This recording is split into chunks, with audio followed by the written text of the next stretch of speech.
स्वागत है आप सभी का नई वीडियो में। मेरा नाम रोहिणी है। मैं एक मिडिल क्लास फैमिली से बिलोंग करती थी। मेरे 2 भाई थे और मेरे माता पिता थे। मेरी पढ़ाई पूरी होते ही मेरे घर एक बहुत अच्छा रिश्ता आया था। मेरे माता पिता ने उस रिश्ते के लिए हाँ कर दी और इसी तरह से मेरी शादी कर दी गई। मेरी शादी एक अमीर लड़के से हुई थी। लड़का देखने में बहुत खूबसूरत था और उसका परिवार भी नहीं था। वो लड़का अकेला रहता था। उसका बहुत बड़ा घर था, बिजनेस भी बहुत अच्छा था।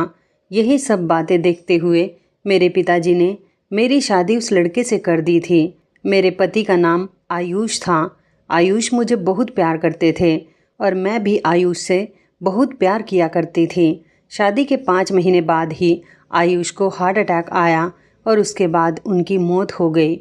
आयुष की मौत के बाद मैं बहुत टूट गई थी। मुझे नहीं पता था कि मेरे साथ ऐसा भी हो जाएगा।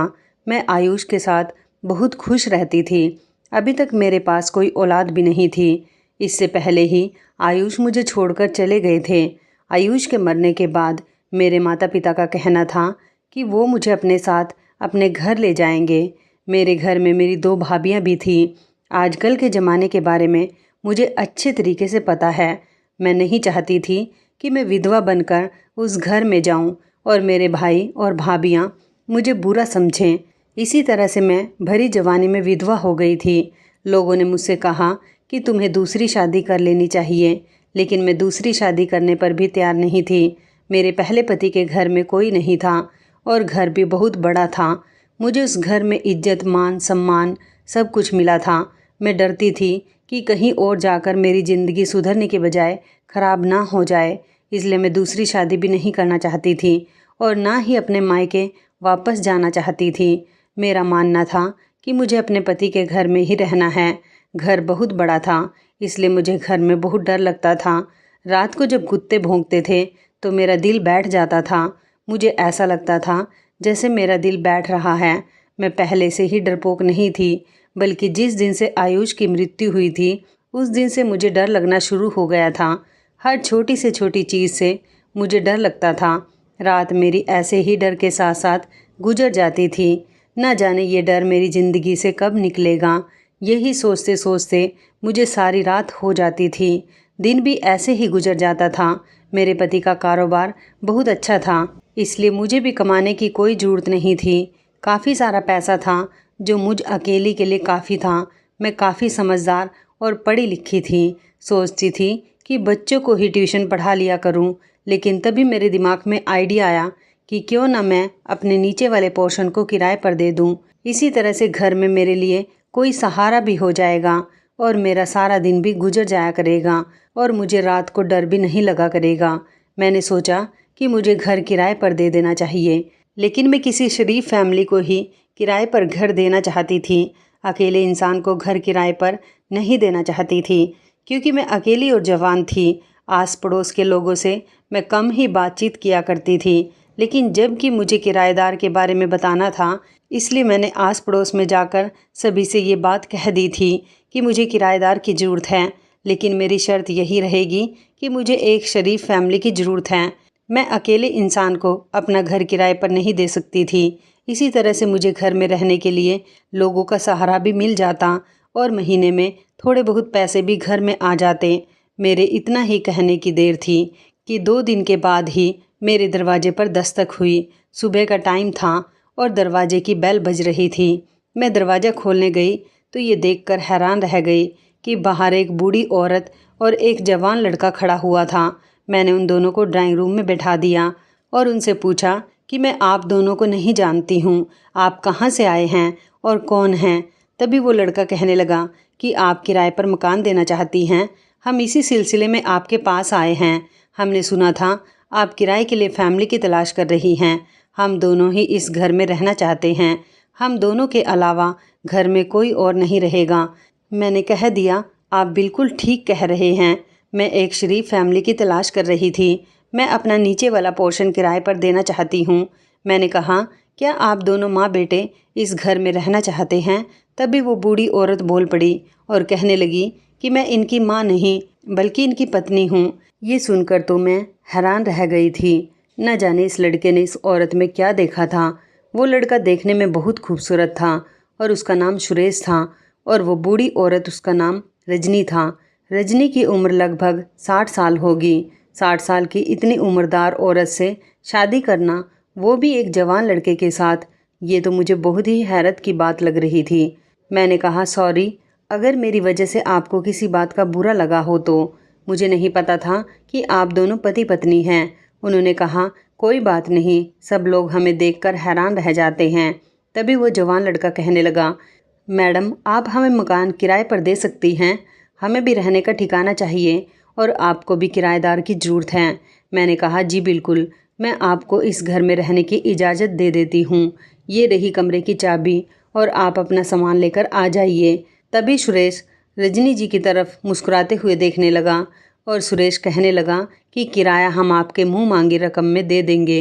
ये सुनकर तो मैं और भी ज़्यादा खुश हो गई थी। आखिरकार जैसे किराएदार मैं ढूंढना चाह रही थी, मुझे वैसे ही किराएदार मिल गए थे। मैंने उनको चाबी दे दी और उनसे कहा कि आप अपना सामान लेकर आ जाइए। थोड़ी ही देर बाद वो लोग अपना सामान लेकर मेरे घर में आ गए और उन्होंने अपना सारा सामान सेट कर लिया। ऐसे ही सारा दिन गुजर गया और शाम का वक्त आ गया। शाम के समय मैं सोच रही थी कि ना जाने सुरेश ने रजनी जी के अंदर क्या देखा था जो उनसे शादी कर ली थी। क्या पता उसकी क्या मजबूरी थी रजनी से शादी करने की। या तो ये शादी लव मैरिज थी या फिर अरेंज मैरिज। हो सकता है सुरेश के घर वालों ने रजनी के साथ शादी ज़बरदस्ती करवा दी हो या फिर सुरेश ने ही रजनी से शादी कर ली हो। खैर, मैंने इन बातों को इग्नोर किया और खाना बनाने के लिए किचन में चली गई। खाना बनाते समय मुझे अपनी माँ की कही हुई बात याद आ गई थी। मेरी माँ ने कहा था, अगर आस पड़ोस में कोई नया रहने आ जाए तो उसे एक समय का खाना खिला दिया करो, क्योंकि ऐसा करने से हमें खुशी मिलती है। और ना जाने उन लोगों को खाना मिलता होगा भी या नहीं। क्या पता वो किसी परेशानी में हो। क्या पता उनके पास घर में खाना बनाने के लिए राशन भी हो या नहीं। यही सब बातें सोचते हुए मैंने रजनी और सुरेश के लिए खाना बनाने की ठान ली थी।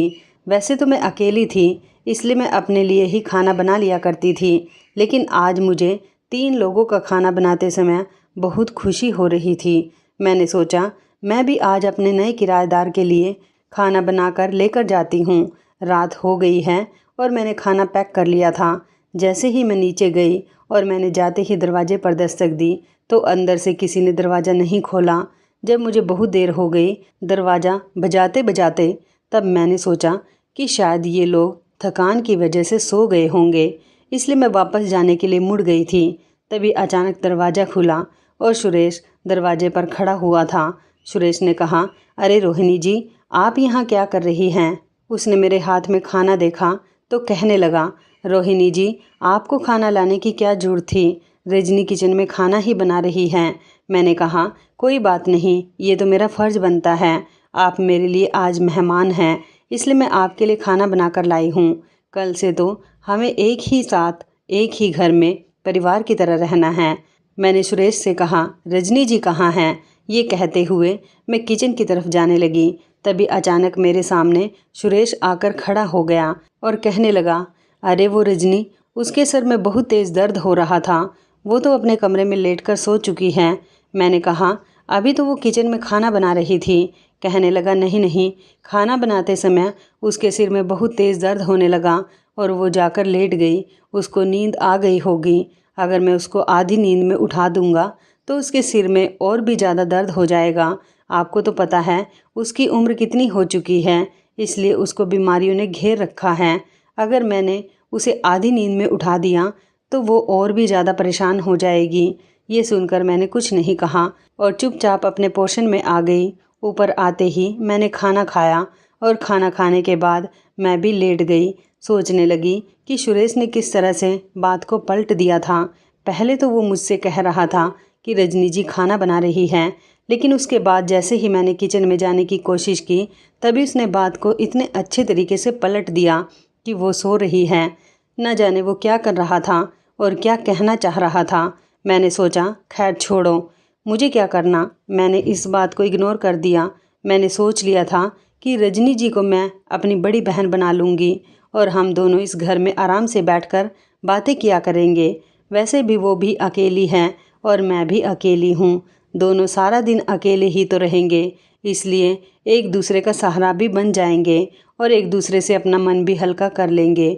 और धीरे धीरे मैं रजनी जी की ज़िंदगी के बारे में भी पता कर लूँगी। आखिर उन्होंने सुरेश से शादी क्यों की? मैं सोच रही थी कि रजनी मेरे पास थैंक यू बोलने के लिए ज़रूर आएगी, क्योंकि मैं उनको खाना देकर आई थी, इसलिए उनका फ़र्ज़ बनता था कि वो मुझे थैंक यू कहे।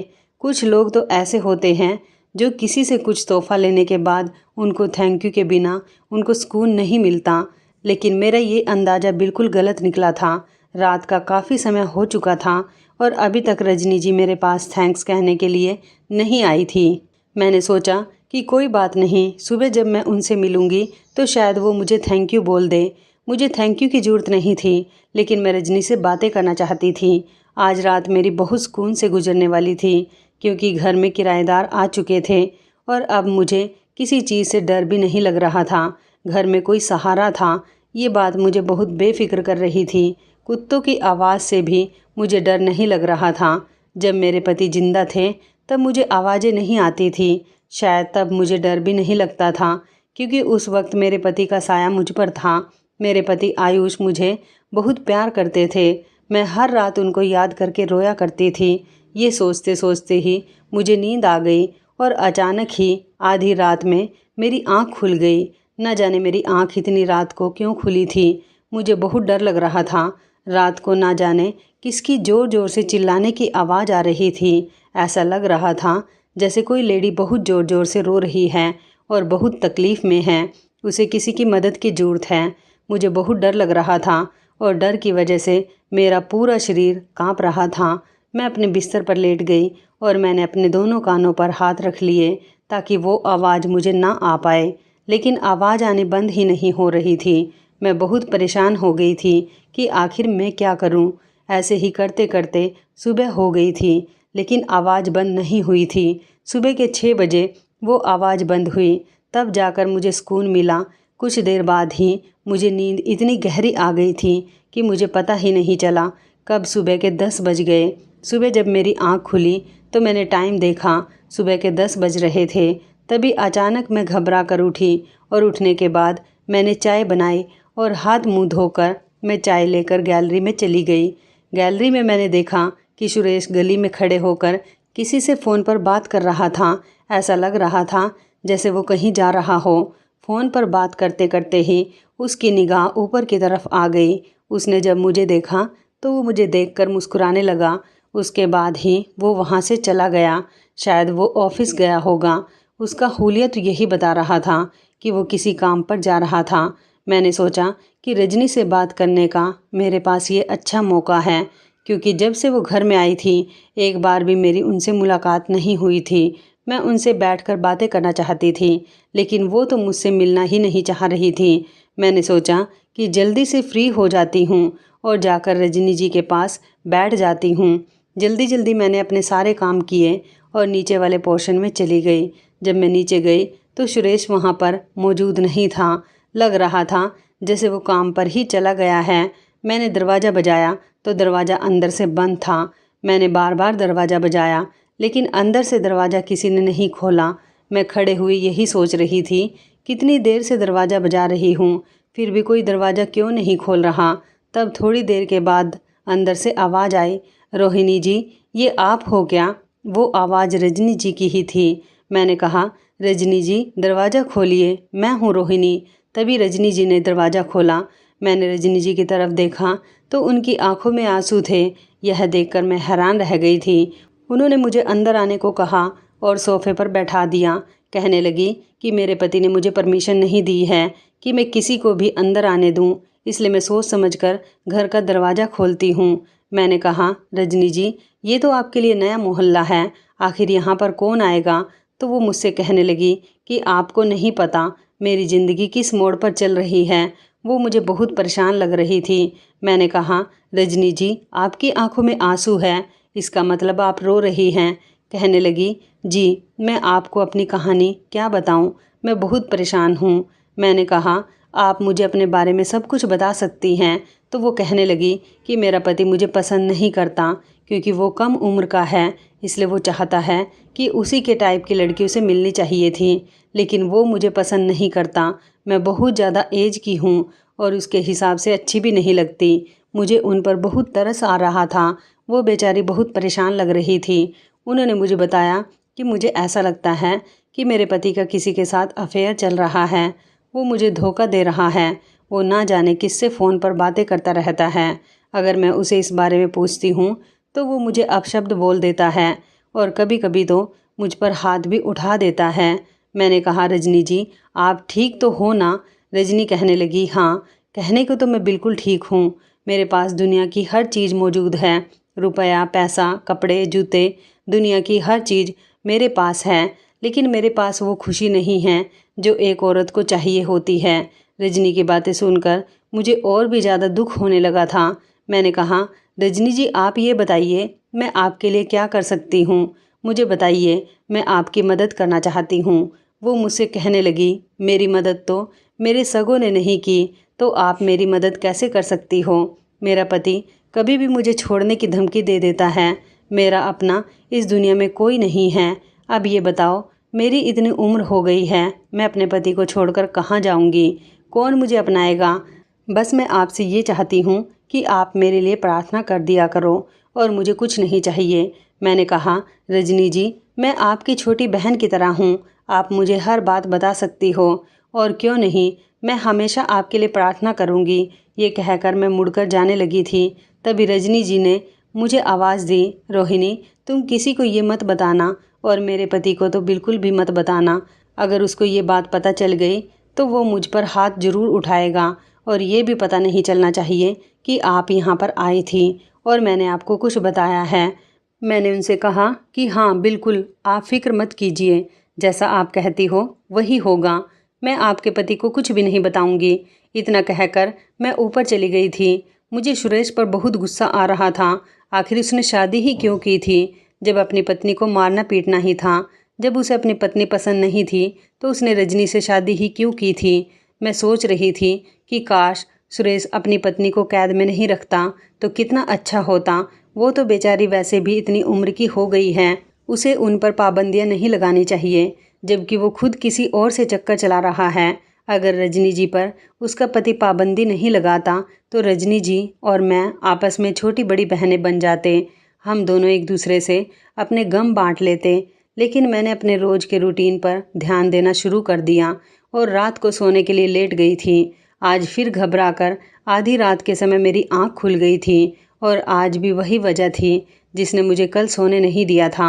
मुझे किसी औरत के चीखने की आवाज़ सुनाई दे रही थी। मैंने कान लगाए तो मुझे ऐसा लग रहा था जैसे ये आवाज़ बहुत करीब से आ रही थी और मैं यही सोच रही थी कि आवाज़ कहाँ से आ सकती है। मुझे इस बारे में हर तरह से पता करना था।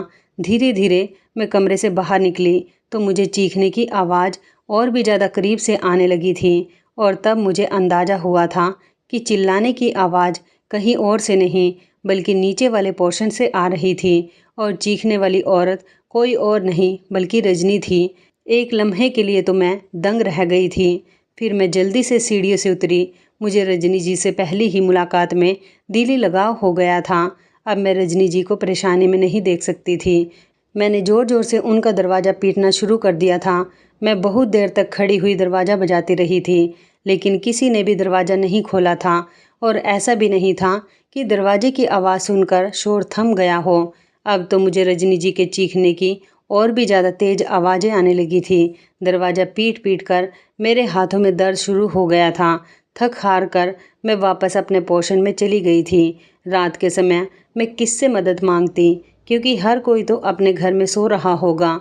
आज रात तो मुझे रजनी जी की फ़िक्र में नींद भी नहीं आ रही थी, इसलिए मैं गैलरी में जाकर बैठ गई थी। टाइम देखा तो सुबह के 5 बज रहे थे और मैंने सोच लिया था कि जैसे ही मैं सुरेश को जाते हुए देखूंगी तभी रोक लूँगी। सुबह के 7 बज रहे थे और दूध वाला दरवाजे पर आया। जब मैं दरवाज़ा खोलने गई तो मैंने देखा कि सुरेश घर से निकल रहा था और मुझे देखते ही वो हैरान हो गया था। जब वो बाहर निकलने लगा तो मैंने तभी उसको आवाज़ दी। मैंने कहा, सुरेश मेरी बात सुनो। मैंने उसके चेहरे पर एक डर सा देखा था। वो मेरे सामने सीधा बनकर खड़ा हो गया था और वो भी मुझसे कहने लगा, मैं जानता हूँ आप मुझसे क्या कहना चाहती हो। सुरेश के चेहरे पर बहुत ज़्यादा उदासी फैल गई थी। वो मुझसे कहने लगा, आपको रजनी की फ़िक्र हो रही होगी कि वो रात को क्यों चिल्लाती रहती है। मुझे भी उसकी बहुत फ़िक्र होती है, मगर मेरे पास उसका कोई इलाज नहीं है। अगर आपके पास कोई हल है तो मुझे भी बता दीजिए। मैंने देखा था सुरेश की आंखों से आंसू निकल रहे थे और वो मुझसे नज़रें बचाकर अपने आंसू साफ कर रहा था। मैंने सुरेश से कहा कि तुम मुझे ये बताओ, आखिर उन्हें क्या परेशानी है, तभी तो मैं तुम्हें कोई हल बता पाऊंगी। तब सुरेश ने अपना सिर उठाया और मेरी आंखों में आंखें डालकर कहने लगा, सबसे बड़ी परेशानी तो उसकी ये है कि वो मुझ पर बहुत शक करती है। मैंने हैरत से सुरेश की तरफ देखा तो वो हंसने लगा और कहने लगा, मैंने रजनी से अपनी मर्जी से शादी की है।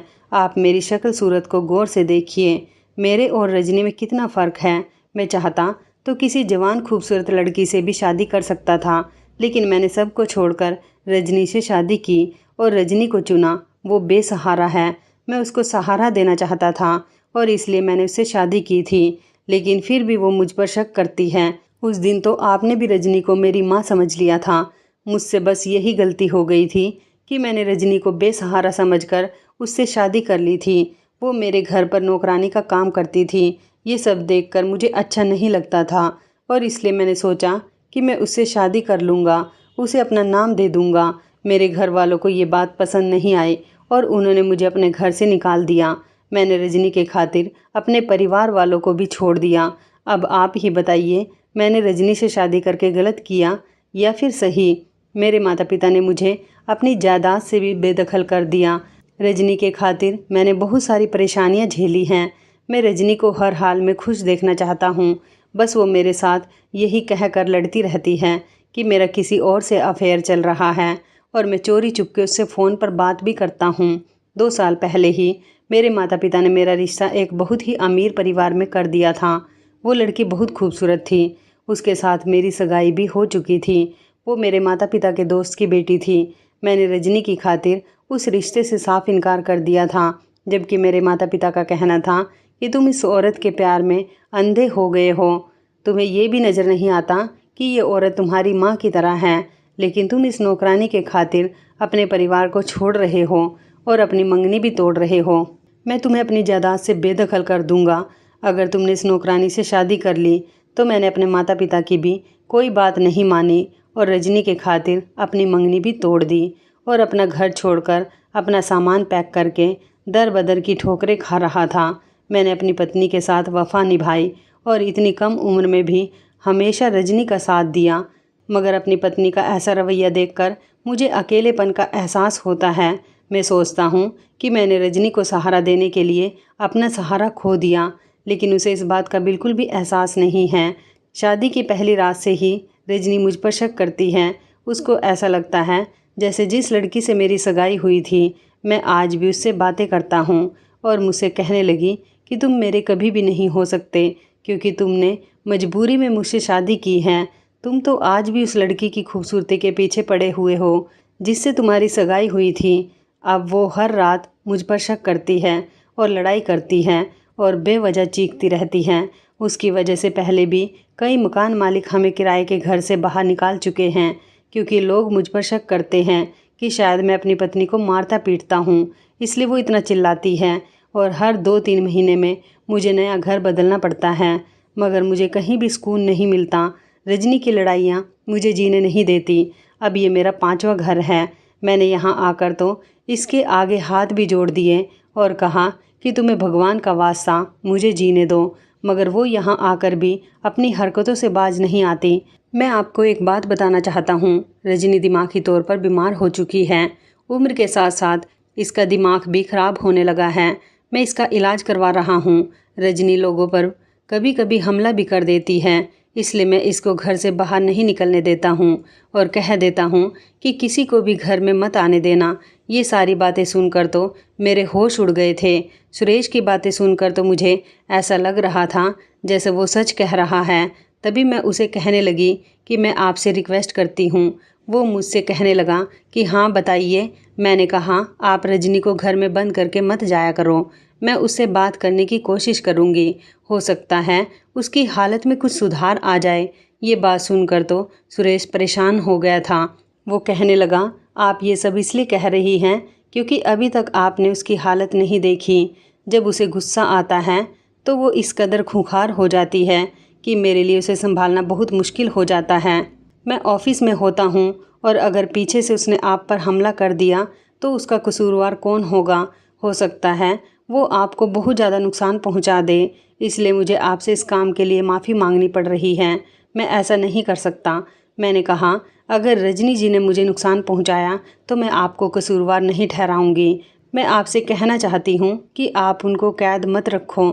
सुरेश मेरी तरफ बहुत गौर से देखता रहा। फिर उसने अपनी जेब से चाबी निकाली और मुझे थमाकर कहने लगा कि ये रही दरवाजे की चाबी। आप होशियार रहना। जैसे ही आपको महसूस हो कि रजनी को गुस्सा आ रहा है तो फ़ौरन ही घर से बाहर निकल जाना। मैंने अपना सिर हिला दिया तो सुरेश वहाँ से चला गया था। मैं यही सोच सोच कर परेशान हो रही थी कि आखिर सच क्या हो सकता है। दोनों ने ही मुझे अलग अलग बातें बताई थी। मैं अपने पोर्शन में आ गई थी और जल्दी जल्दी अपना काम करने के बाद जैसे ही फ्री हुई तो मैं चाबी लेकर नीचे रजनी के पोर्शन में चली गई थी। ताला खोलकर जैसे ही मैं नीचे वाले पोर्शन में दाखिल हुई, देखा तो रजनी सोफे पर बैठी हुई नज़र आ रही थी। वो किसी गहरी सोच में गुम थी और रो रही थी, अपने आंसू पोंछ रही थी। मैंने दरवाज़ा हाथ से बजाया तो उन्हें इसकी भी आवाज़ नहीं आई। जब मैं उनके करीब गई और मैंने उन्हें आवाज़ लगाई तो वो घबराकर उछल गई और अचानक ही खड़ी हो गई। उनको देखकर तो मेरी जान ही निकल गई थी। उनको देखते ही मैं हंस पड़ी और वो हैरत से कहने लगी कि आप यहाँ कैसे आ गए? मैं कहने लगी, बस मैंने सोचा तुम भी अकेली हो और मैं भी अकेली हूँ, इसलिए मैं आपके पास बातें करने के लिए आ गई। रजनी मुझे देखकर रोने लगे और उठकर मेरे गले लग गई और रोते हुए मुझसे कहने लगी, मुझे रोने के लिए किसी के कंधे की तलाश थी जिस पर मैं सर रख कर रो सकती। मैंने कहा, रजनी, आपको रोने की कोई ज़रूरत नहीं है। आपकी छोटी बहन आपके पास है ना? आज मैं आपसे बहुत ही ज़रूरी बात पूछने के लिए आई हूँ। मुझे ये बताओ कि रात के वक्त आप चीखने क्यों लग जाती हो? मैंने सुरेश की बातों पर भरोसा कर लिया था और बस मैं एक बार रजनी जी के मुंह से ही सारी बातें सुनना चाहती थी। मुझे तो ऐसा भी लग रहा था जैसे सुरेश ने मुझे कहीं पागल तो नहीं बना दिया। वो घबरा गई और कहने लगी, नहीं, मैं तो नहीं चीखती। मुझे क्या ज़रूरत है चीखने की? मैं तो अपनी ज़िंदगी में बहुत खुश हूँ। मेरे पति मेरा बहुत ख्याल रखते हैं। मैं रजनी जी की बातें सुनकर हैरान रह गई। उन्होंने सारी बात पलट दी थी। कल तो वो मुझसे कुछ और कह रही थी और आज कुछ और बोल रही हैं। फिर वो मुझसे कहने लगी, मुझे आपका घर देखना है। मैं चाहती हूँ कि आपने अपने पोर्शन की जिस तरह से सजावट की है, इसी तरह से मैं भी अपने पोर्शन को सजाना चाहती हूँ, ताकि जब मेरा पति घर आए तो उसे भी अच्छा लगे कि मैंने घर की किस तरह से सजावट की है। मैंने सर हिला दिया और कहने लगी, दीदी, आप मेरे साथ चलो, मैं आपको अपना पोर्शन दिखाती हूँ। मैं रजनी जी को अपने साथ अपने वाले पोर्शन में ले गई थी, मगर मैं अभी तक रजनी जी के बदले हुए व्यवहार के बारे में सोच रही थी। हम दोनों ऊपर चले गए। रजनी जी ने मेरे सामने अपना हाथ आगे कर दिया था। उस पर जलने के निशान थे। मैं उनका हाथ देखकर अचानक डर गई थी। मैंने कहा, ये क्या हुआ? तो वो कहने लगी, कल मैंने आपसे जो बातें की थी ना, जाने वो सारी बातें कैसे मेरे पति ने सुन ली थी। शायद उन्होंने कमरे में कोई चीज़ ऐसी लगवा रखी है जिससे सारी बातें रिकॉर्ड की जा सकती हैं। वो मुझ पर बहुत कड़ी निगाह रखे हुए हैं, इसलिए मैंने तुमसे कहा था कि मैं बहुत खुश हूँ, जबकि ऐसा कुछ भी नहीं है। मेरा जवान पति मुझे रोज़ बहुत मारता है, इसलिए मैं रात को इतनी ज़ोर ज़ोर से चीखती हूँ। मेरा चिल्लाना बेवजह नहीं है। तुम अगर अपनी आंखों से देख लोगी कि मुझ पर क्या गुजरती है तो ये देखकर तुम्हारे होश उड़ जाएंगे। अगर तुम्हें यकीन नहीं आता तो तुम मेरे कमरे में कैमरा लगवा कर देख सकती हो। मैं तो ऐसा कुछ भी नहीं कर सकती। अगर वो रिकॉर्डिंग तुम पुलिस स्टेशन जाकर दिखाओगी तो मेरे मुजरिम को सज़ा मिल जाएगी और मैं आज़ाद हो जाऊंगी। मैं कहने लगी, ठीक है, मैं कुछ ना कुछ करती हूँ। सच कहूँ तो मैं दोनों पति पत्नी की बातों में फंस कर रह गई थी। पति अपनी पत्नी पर इल्ज़ाम लगाता था तो पत्नी अपने पति पर इल्ज़ाम लगाती थी। इन दोनों की बातों ने मुझे बहुत परेशान कर दिया था। मैं तो जिसकी भी बात सुनती थी मुझे उसी की बात पर यकीन आ जाता था, इसलिए मुझे दोनों की बातें अपनी अपनी जगह ठीक लगती थी। दोनों ही मासूम लगने लगते थे। सच तक पहुंचने का एक ही हल था और वो था कि मैं नीचे वाले पोर्शन में कैमरे लगवा दूं। मैंने कैमरे के लिए किसी से कह दिया था। खैर, अब भी रात को मुझे नीचे वाले पोर्शन से चीखने की आवाज़ें आ रही थी और सुबह जब सुरेश से मेरा सामना हुआ तो वो मुझसे कहने लगा, मेरी पत्नी की हालत बहुत ख़राब होती जा रही है। जबकि दिन के वक्त रजनी भी मेरे सामने रोती रहती थी और कहती थी कि मुझ पर जुर्म बढ़ते चले जा रहे हैं। मैं रजनी का दिल लगाने के लिए हर मुमकिन कोशिश किया करती थी, उनसे बातें भी करती थी और उनको हंसाती थी, उनको घर की सजावट के बारे में इन्फॉर्मेशन देती थी। मैं उनका बहुत ख्याल रखती थी, उनको अपने हाथ से शाम को चाय बनाकर दिया करती थी। आखिर वो बुजुर्ग थी, उनसे अपने पोर्शन की सफाई नहीं होती थी तो मैं उनके पोर्शन में सफाई लगाकर आ जाया करती थी। मैं ऐसा उनके साथ इसलिए करती थी ताकि उनका दिल बहल जाए और उनका ध्यान अपने पति की तरफ से हटने लगे। मुझे दोनों पति पत्नी की बहुत फिक्र लगी रहती थी। मैं चाहती थी अगर सुरेश मुजरिम हैं तो उसे जल्द से जल्द सज़ा मिलनी चाहिए और अगर रजनी जी बीमार हैं तो उनका इलाज होना चाहिए। कैमरा आने में थोड़ा सा ही समय बाकी रह गया था। आज शाम जब मैंने खाना बनाया तो मैंने सोचा था कि आज भी मैं रजनी जी को खाना दे आती हूँ। वैसे तो मैं रात के समय ज़्यादा नीचे वाले पोर्शन में नहीं जाती थी, लेकिन आज मुझे खाना देना था, इसलिए मैं रात के वक्त नीचे चली गई थी। मैं सीढ़ियों से उतर रही थी। इतनी देर में ही मेरे कानों में रजनी जी की आवाज़ पड़ी थी। वो कह रही थी कि आज सारी तैयारी के साथ आ जाना, तुम उसकी फ़िक्र मत करो, वो कमज़ोर है, उसे काबू करना आसान है। मैं ये बातें सुनकर उल्टे पैर वापस चली गई थी। अब मेरे सामने रजनी का एक नया रोल सामने आया था। मेरे दिमाग में न जाने कैसी कैसी बातें घूम रही थी। मुझे ऐसा लग रहा था जैसे रजनी गलत थी। वो रात को अपने किसी जानने वाले को घर पर बुलाती थी और शायद उसके साथ कुछ गलत करती हो और जानबूझकर खुद ज़ोर ज़ोर से चिल्लाती हो ताकि लोग सुरेश को बुरा समझें और वो अपनी मनमानी करती रहे। कैमरा को भी कुछ समय बाकी था, इसलिए मैंने अपनी पुरानी दोस्त को फ़ोन किया था। वो पुलिस की नौकरी कर रही थी और लेडी कांस्टेबल थी। मैंने उसको फ़ोन किया तो अपने घर के बारे में उसको सारी बातें बता दी थी। मैंने उसे कहा कि मुझे तुम्हारी और तुम्हारी टीम की बहुत ज़रूरत है, मेरे घर आकर सारी सच्चाई का पता लगा लो। मेरी दोस्त आने के लिए तैयार हो गई थी। मैं खाना खाकर अपनी दोस्त का इंतज़ार कर रही थी। फिर ना जाने क्या हुआ कि मेरी आँख लग गई और मैं गहरी नींद में सो गई। जैसे ही मेरी आँख खुली तो मैंने देखा कि मैं अस्पताल के बेड पर हूँ। मैं घबरा गई और मैंने बड़ी हैरत से इधर उधर देखा। मेरी दोस्त मेरे सामने ही खड़ी हुई थी। मेरी दोस्त का नाम रीना था। मैंने रीना से कहा, रीना, मैं यहाँ अस्पताल में क्या कर रही हूँ? वो हंसकर कहने लगी, रोहिणी, तुम एक बहुत बड़े कारनामे को अंजाम देकर आई हो। बहुत दिनों से हमें लगातार इस चीज़ की शिकायत हो रही थी कि एक गैंग है जो लोगों के घर पर किराएदार बनकर रह रहे हैं और उनके घरों में चोरी करने के इरादे से घुस जाते हैं। जब लोगों को उन पर भरोसा हो जाता है तो वो चोरी करने के बाद उनके घर से फरार हो जाते हैं। कल रात तुम्हारी वजह से हम उस गैंग को पकड़ने में कामयाब रहे हैं। मैंने उसे कहा, वो कैसे? रीना ने बताया कि रोहिणी, तुम्हारे घर पर जो किराएदार रह रहे थे वो इसी गैंग का हिस्सा थे। वारदात करने का उनका ये तरीका है कि वो बेसहारा औरतों के घर पर किराएदार की तरह रहते हैं और फिर औरतों को चकमा देने के लिए एक्टिंग करते हैं। पति अपनी पत्नी पर इल्ज़ाम लगाता है और पत्नी अपने पति पर इल्ज़ाम लगाती है। ऐसे ही औरतें उनके झगड़ों में उलझ जाती हैं और अपने घर के बारे में सब कुछ भूल जाती थी। तुम्हारे साथ भी कुछ इस तरह का ही हादसा हुआ था। उन्होंने तुम्हारे साथ भी ऐसा ही किया था कि तुमने रजनी को अपने घर की चीज़ें दिखा दी थी। तुमने उसे अपने जेवर से लेकर अपनी हर कीमती चीज़ दिखा दी थी कि तुम शुक्र करो कि तुमने रजनी की सारी बातें सुन ली थी। कल रात उन दोनों ने तुम्हारे खाने में नींद की गोलियां मिला दी थी, जिसकी वजह से तुम गहरी नींद में सो गई थी और तुम्हारे घर को लूटने का इरादा वो दोनों पहले ही कर चुके थे। ये उनकी बहुत सोची समझी प्लानिंग थी। तुम्हारे घर की कीमती चीज़ लेकर फरार होना चाहते थे। वॉशिंग मशीन, टीवी, फ्रिज, तुम्हारे जेवर और तुम्हारे कीमती कपड़े तक उन्होंने लेने का इरादा कर लिया था।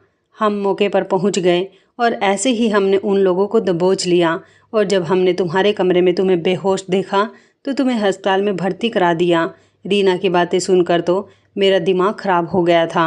लोग दूसरों को लूटने के लिए न जाने किस हद तक एक्टिंग कर लेते हैं। मुझे तो दोनों की एक्टिंग बिल्कुल रियल लग रही थी। ऐसा लग ही नहीं रहा था कि उन दोनों ने मुझसे झूठ बोला था। ये तो भगवान का शुक्र था कि उसने मुझे बचा लिया। अब तो मुझे किराएदार रखने से भी डर लगने लगा था। इसी तरह मैं फिर से अकेली रह गई थी। वैसे भी बुरे लोगों से तन्हाई ही अच्छी थी। आजकल हम किसी पर भरोसा नहीं कर सकते, इसलिए हम अकेले ही ठीक हैं।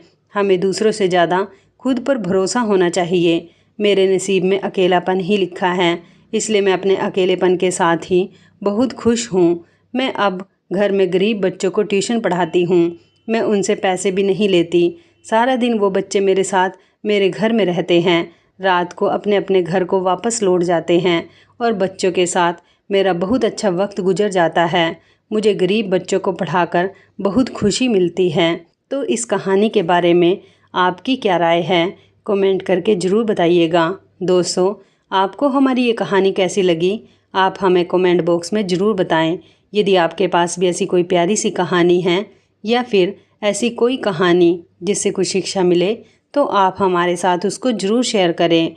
दोस्तों, यदि आपको हमारी ये वीडियो अच्छी लगे तो आप हमारी इस वीडियो को लाइक शेयर ज़रूर करें और ऐसी ही दिल को छू लेने वाली प्रेरणादायक कहानियाँ सुनने के लिए हमारे चैनल को भी सब्सक्राइब करें। यदि आप हमें फेसबुक पर देख रहे हैं तो आप हमारे फेसबुक पेज को लाइक और फॉलो ज़रूर करें। तो दोस्तों, फिर मिलते हैं ऐसी ही ज़बरदस्त कहानी या टिप्स के साथ नई वीडियो में। तब तक के लिए धन्यवाद। आप सभी अपना ख्याल रखना। आपका दिन शुभ व मंगलमय हो।